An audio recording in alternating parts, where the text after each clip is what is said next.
Many thanks to all our good friends on the 5. Welcome to Hannity. This is a Fox News alert, and we are following two big, major breaking news stories tonight. President Trump is vindicated, and the liberal mainstream media, they have been caught in a major lie and even a bigger cover-up. According to an explosive new report, President Trump's former campaign manager, Paul Manafort, was wiretapped by the FBI before and after the election. Plus, President Trump restores American leadership on the world stage. He gives a powerful, profound speech to the UN. The commander-in-chief earlier today stood up for American values, issued a very stern warning to North Korea, and he did put the Iranian regime on notice. He also promised to defeat radical Islamic terrorism. We have that and so much more in tonight's Breaking News opening monologue.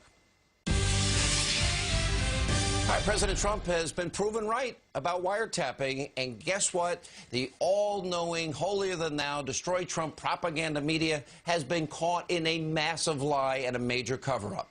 Now, the mainstream media has been misleading all of you, the American people, for months and months about this story. So tonight, we will once again do their job and set the record straight so you have the facts. Now, according to a new report, former Trump campaign chairman Paul Manafort was in fact wiretapped by the FBI under FISA court warrants before and after the 2016 election.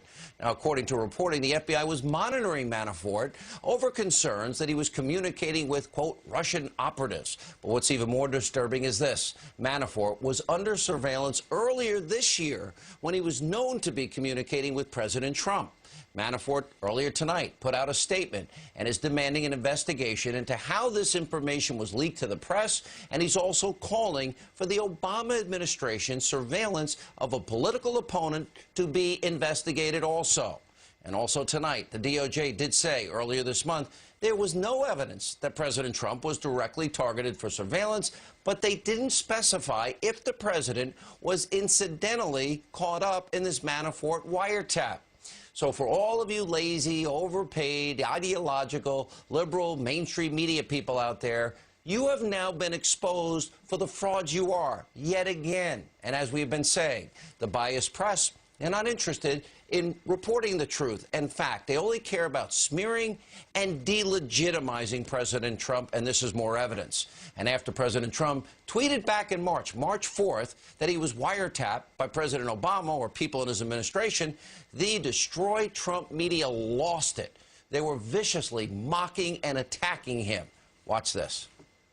The bottom line is, and always has been, there is no evidence that Donald Trump was wiretapped by Barack Obama. It was and continues to be a lie. Our conspiracy theory president is at it again, and whenever something like this happens, I wonder, what are the president's sources of information? Where is he getting these ideas? And that has been denied by President Obama, by the former director of national intelligence, and now we know as well by the FBI director. They are all saying it did not happen. So is the president calling all three of those individuals liars? I don't think they're taking seriously enough how devastating this is to the American system for one president to say, my predecessor wiretapped. John? We have been living in, really through the Trump campaign and unto this hour, this alternative reality. The way that Donald Trump seems to think about what a president can do feels very Nixonian, that he has a much more inflated view of a president's powers. For him to believe that a president could even, in theory, because the election is on, go in and tap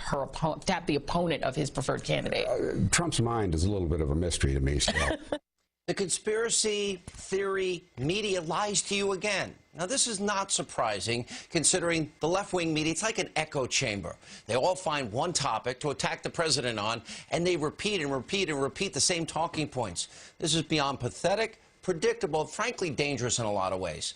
Now, while the media was going after President Trump, on this program, well, we actually tried to find out the truth. Remember, this was March 4th when the president tweeted. On March 8th, on this program, Circa News' Sarah Carter, John Solomon, they were reporting that Trump's communications could have, in fact, been caught up in this FISA warrant that was in effect in October. We were way ahead of the curve. Here's what Sarah Carter told us back then. Now, there was also a separate FISA. It was an overall FISA, and I don't have as much information on that. That FISA, though, was a general FISA that covered the whole Russian hacking investigation. What we don't know is who was connected to that FISA. What was that FISA looking at? And that is very highly classified. Nobody wants to talk about that particular FISA right now. There is a distinction between a FISA and then a wiretapping, but they did tap. I mean, they were looking. So the truth was staring all these so-called journalists in the face the entire time. They never followed up on that story. Remember, Sarah Carter, John Solomon, they did all the legwork for them. Of course they didn't. It doesn't fit their narrative, their ideological agenda. They'd just rather repeat each other's lies and conspiracy theories than report the facts and explain what's really going on, something you deserve. And after breaking this story, well, some of the anchors over at the fake news network CNN, even now, they finally are having to start to admit that President Trump was right the entire time. After March 4th, this happened. Take a look. Hold on a second, Maggie, because I do think it sounds like the president was right. If Paul Manafort has a residence in Trump Tower, and Paul Manafort was being surveilled and wiretapped, Trump Tower was wiretapped. No, it was not. I'm sorry. I mean, how do you know? Well, I don't know, but I know that what we know so far does not indicate that Trump Tower, my lines, as he put it, were, unless you are saying that he owns every single thing in Trump Tower. Yeah, that is what he's saying. The president came out about this, right? We all remember those tweets on March 4th. Let me just read them again for anyone who's forgotten. Terrible. Just found out that Obama had my, quote, wires tapped in Trump Tower just before the victory. Nothing found. This is McCarthyism. He continued, how low has President Obama gone to tap my phones during the very sacred election process? This is Nixon Watergate. Bad, open parentheses, or sick guy. He was derided for this. But, Mark, is he somehow vindicated tonight? So when will other members of the establishment destroy Trump media? When are they going to come forward and admit they had it wrong? Now, there's a very important fact in this story that cannot be ignored, and that is Obama's former director of national intelligence, James Clapper. He denied on Meet the Press back in March that there was ever any wiretappings of President Trump or his campaign. And he also said there was no evidence of a FISA court warrant. Listen to what he says. Watch this.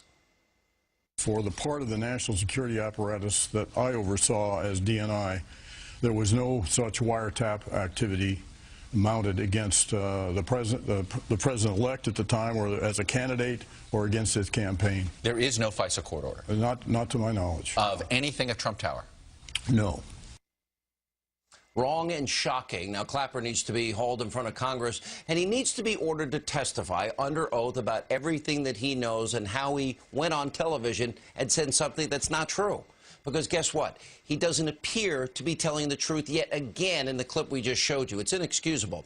I hope tonight the Attorney General of the United States, Jeff Sessions, is watching. The American people deserve to know the truth. The mainstream establishment media is no longer in the truth-telling business.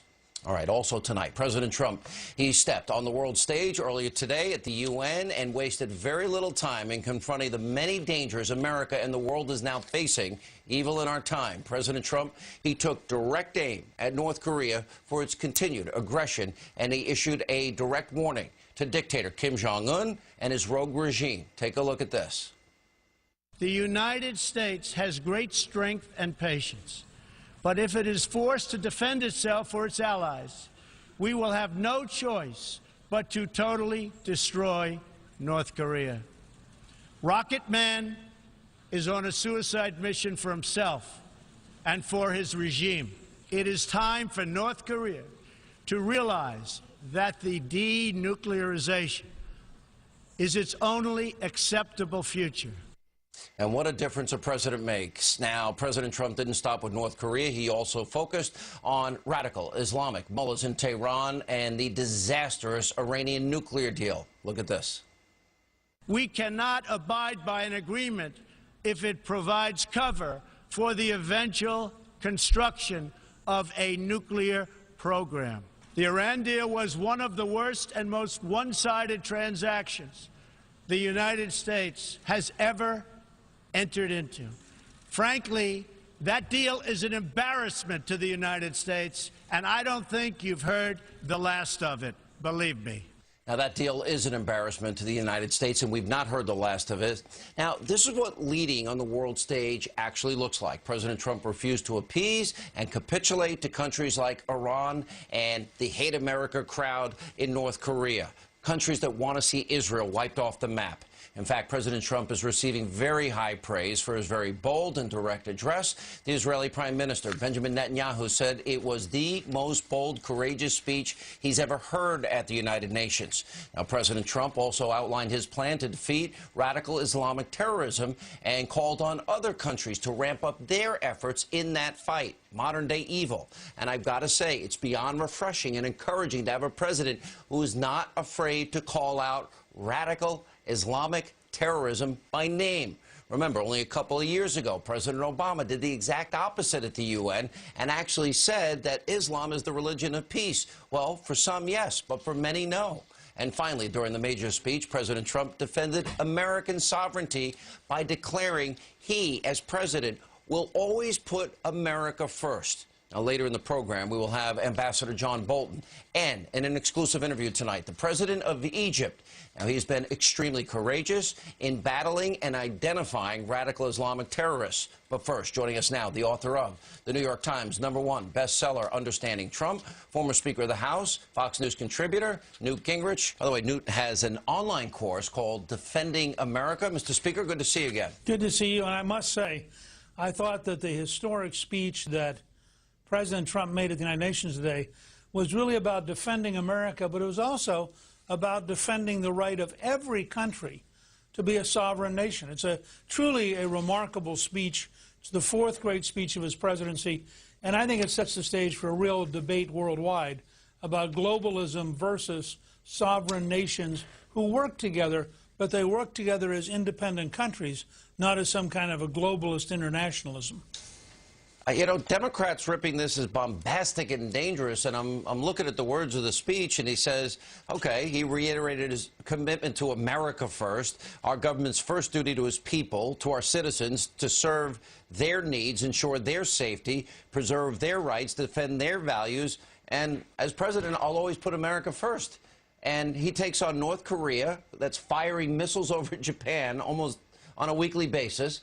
And he takes on radical Islam and radical Islamic mullahs in Iran and saying they can't get nukes. Why am I having a hard time understanding the criticism here? Well, because I think your worldview and mine, and I'm with you on this, is so radically different from the appeasement-oriented left.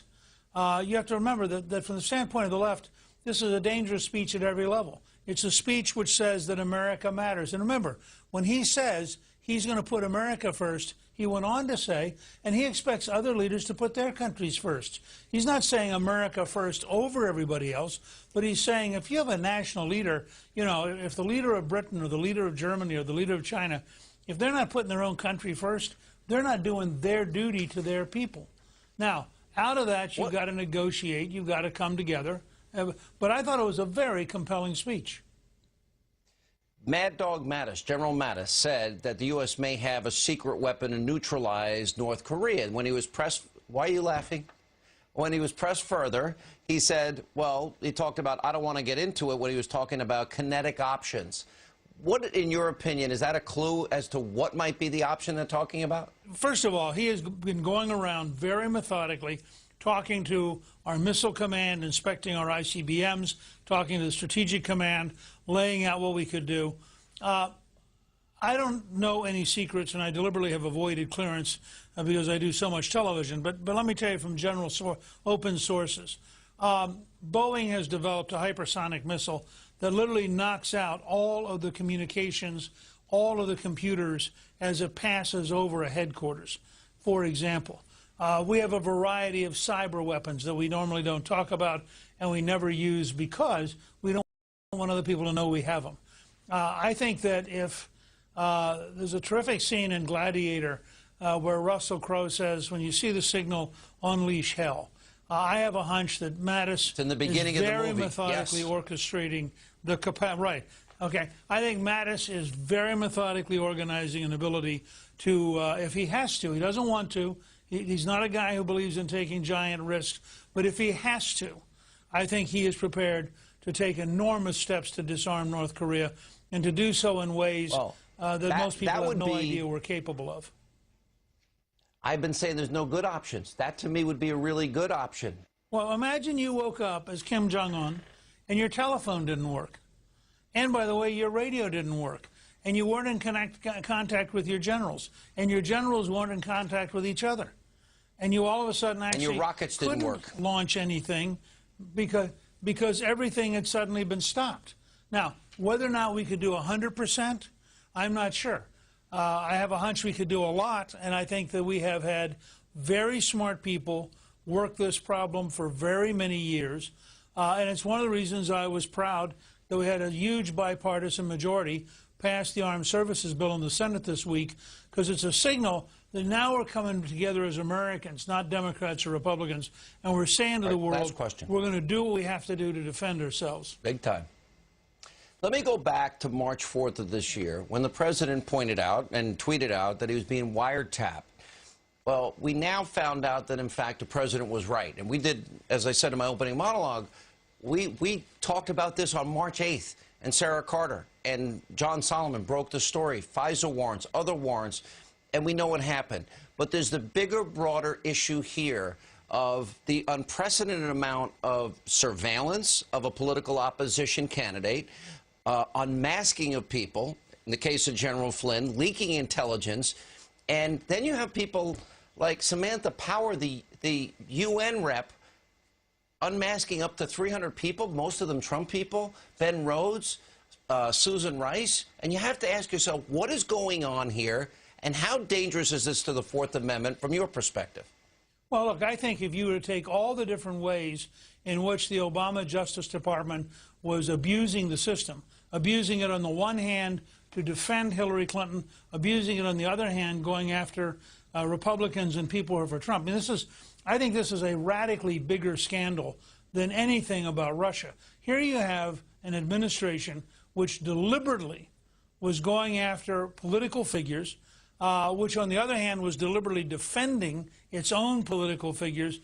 This may be the most egregious abuse of the criminal justice process in American history. I mean, it's truly extraordinary, and nobody yet has put it all together, and I'm hoping that the Congress is now going to realize that they have, and you said it well in your opening monologue, I mean, was General Clapper not informed that there was a FISA warrant, or did General Clapper lie about the FISA warrant? There are a whole series of these things that come out of these reports, and when you take the totality, they're quite astonishing, and it goes back to the point I make in my course on Defending America, which is the country you and I know is under siege by a deep state which really wants to create a very different America and is willing to break the law and abuse the law in order to achieve that. All right, Mr. Speaker, I totally agree. Thanks for being with us. When we come back, leaking, surveillance, unmasking, what's going on? Greg Jarrett, Monica Crowley are here with more on this explosive report. Paul Manafort's phone was wiretapped, and the media did lie to you. Also, John Bolton back with reaction to the president's hard-hitting address at the UN. And I have an announcement and actually some good news at the end of the show. Straight ahead.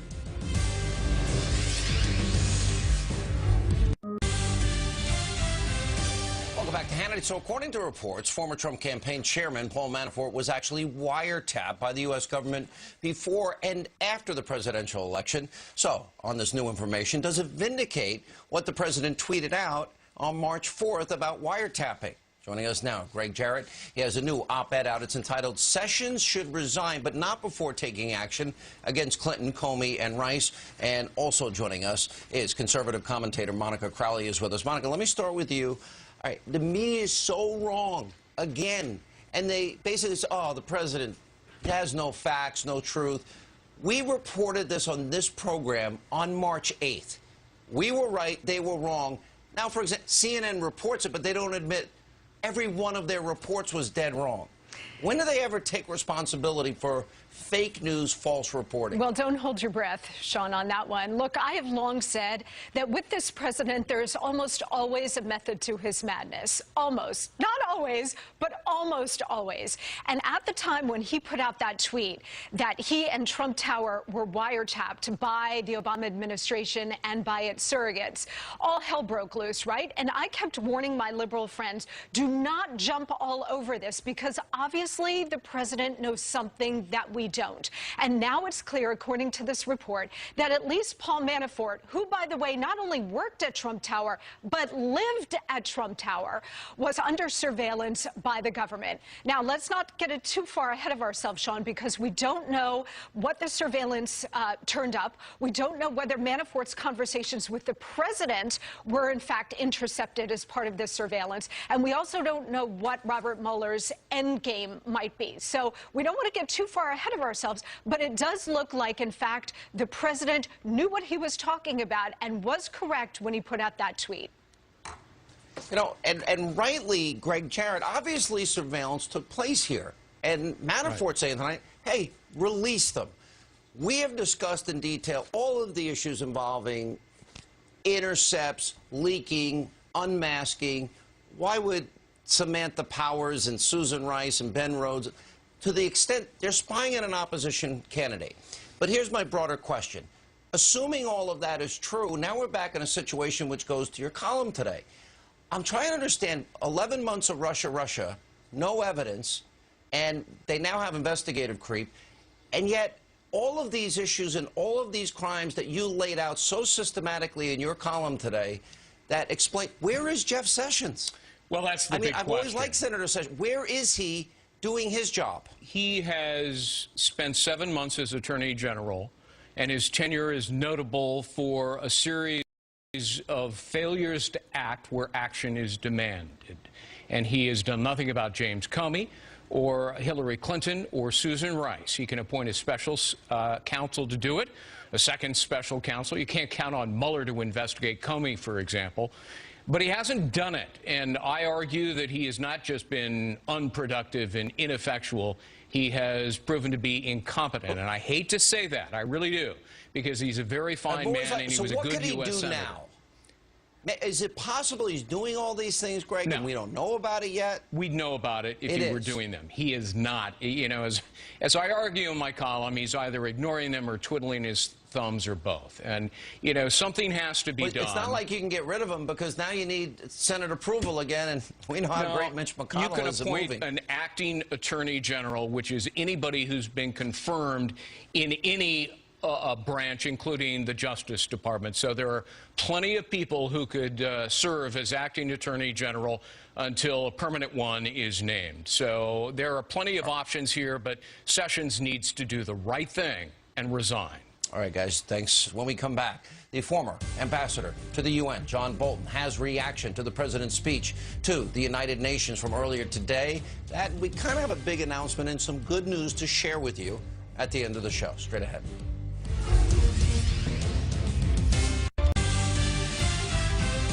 Welcome back to Hannity. So earlier today at the UN, the Egyptian president, well, he addressed the United Nations. Yesterday, I sat down with President el-Sisi to talk about how his country is helping to fight radical Islamic terrorism and much more. I think you'll find this interesting. Watch this.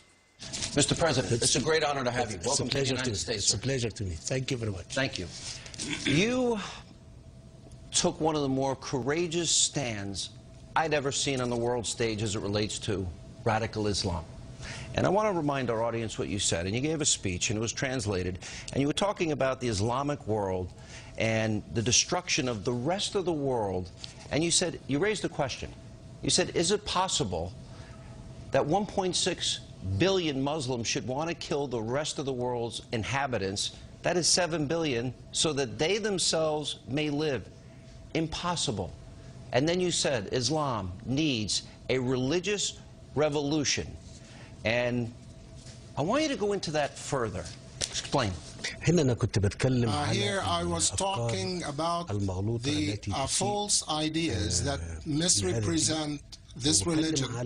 And I was talking about such sets of ideologies that can be adopted by some people which led to what we can see around in this world now, because terrorism and extremism that we see practiced by some and the extremist organizations are just misinterpretation of such religion. So when we talk about rectifying the religious rhetoric, it means that we want to filter the false ideology and the misconceptions of those who follow it, so that we don't see what we see happening around us. In this city, I grew up in New York. I've lived around the rest of the United States. In this city, we lost 3,000 people, and it led to a big war on terror. Does the world, the people of this world, need to unite against modern-day evil? That is radical Islam. Would you like to see that? The extremist ideology is not the only thing. It's the extremist ideology, extremist organizations as well. We need to confront those in the Arab Islamic worlds and the whole world community, and we all need to stand firm with a comprehensive strategy against these, and it's not confined to military and security. Confrontation has to have a comprehensive one with a lot of other components, economic, social, cultural, in addition to the security and the military components of this confrontation. When you indoctrinate children into believing they are doing the work of a creator, of Allah, whatever the religion, into believing that when they kill innocent men, women, and children, how is it possible unless you get to the root cause of it? And one of the things that I liked about your speech is you addressed the radicalism head on. That's what was courageous. I think there has been a timidity, a cowardice almost, when it comes to saying radical Islamic terror. In this country, people that say radical Islamic terrorism are criticized. Does that surprise you?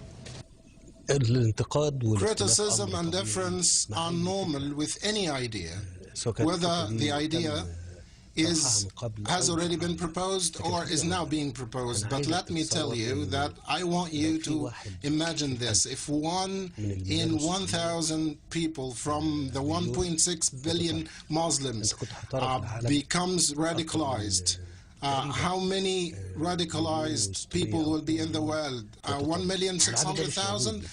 And this is, of course, a hypothetical number. But let me explain here one thing, that we don't want to tarnish the whole Muslims with one brush because of the malpractices of some extremists. Again, I'm saying the confrontation cannot be confined to New York or the United States. But we, in our part of the world, has borne the brunt of this extremism and terrorism, and for many years, not only for the last decade. We are the most people who paid the highest price for the extremists in the world. That is true. More Muslims have been killed by radicalized Muslims than any other group. I concede the point. You yourself had to take military action with the death of 21 Coptic Egyptian Christians dealing with ISIS in Libya at the time. And you took strong military steps. So it would be good, in my view, if the world would recognize the radicalism and confront it. Fair? Absolutely. I want to say that this was the first time when we deployed our troops outside the territory of Egypt to attack these elements when the slaughter took place. In Egypt, as a responsible leadership for the whole nation, couldn't just sleep at night or miss that night without retaliating. You took it a step further. Your country, for example, recognizes that the Muslim Brotherhood, you've designated it, I agree with you, as a terrorist organization. You have asked the United States to similarly designate this a terror organization. But there's been resistance in the United States, like there was resistance to identifying radical Islamists. Why do you think there's this resistance to just identify those people that would commit evil in our time against innocent men, women, and children? The United States is a great country, and it's the superpower in the world. It has different shades of ideologies, and the United States has its own perspectives that we respect and admire.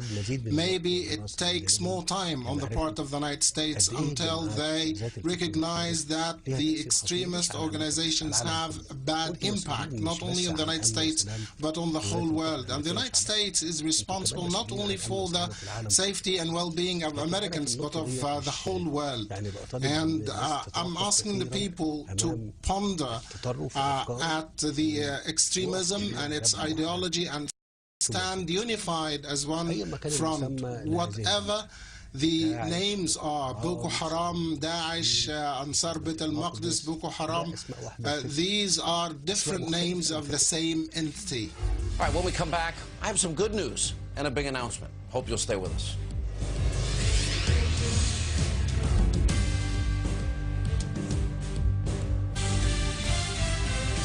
All right, welcome back to Hannity. All right, I have some good news. I'm pretty excited to announce that I am an executive producer, my first movie. It's called Let There Be Light, a movie the whole family can see.